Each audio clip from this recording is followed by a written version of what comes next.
You'll invite them to come sit by you so you can kind of explain what's going on during the meeting. And that helps to, because it's very confusing. I mean, for all of us that our first week here or first month here, did you really understand the process in which we were going through? So you kind of take somebody under your wing and say, hey, sit with me and I'll sort of explain the process to you as we go along.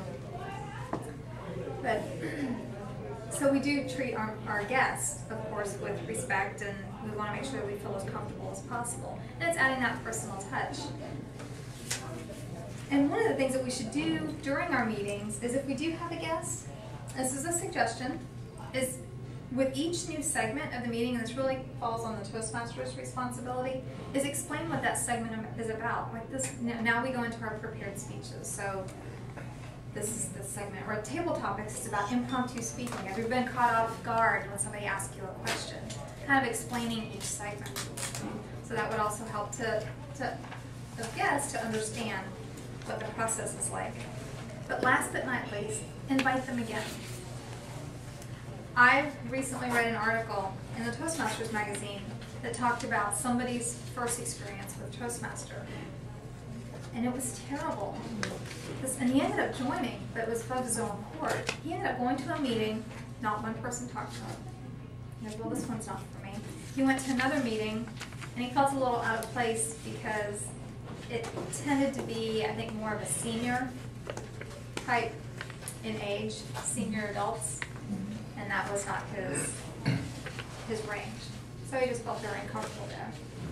But finally, he went to a meeting where somebody actually approached him and said hello and said, hey, come sit with me. Or, hey, would you like to come again? And that's all that it took. He now felt welcome. So I know that we're doing all the right things when we get our guest here.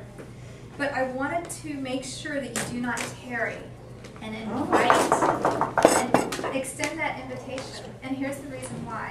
Our club is going to be kicking off a membership drive. So hopefully I've provided you with some tools today that would help you to invite people. And of course I think we have it down pat as to what we do when we get guests here. I mean, we have I would say a very high conversion rate.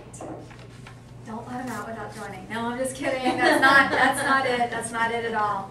But hopefully they are seeing a nice, warm, and welcoming environment, which I'm pretty sure that they are. But we are going to be doing a membership drive, and I just want to encourage you to hand out some materials that we have. Keep them on you, the business cards especially. Just put them in your wallet, and just hand them out to people as you see them.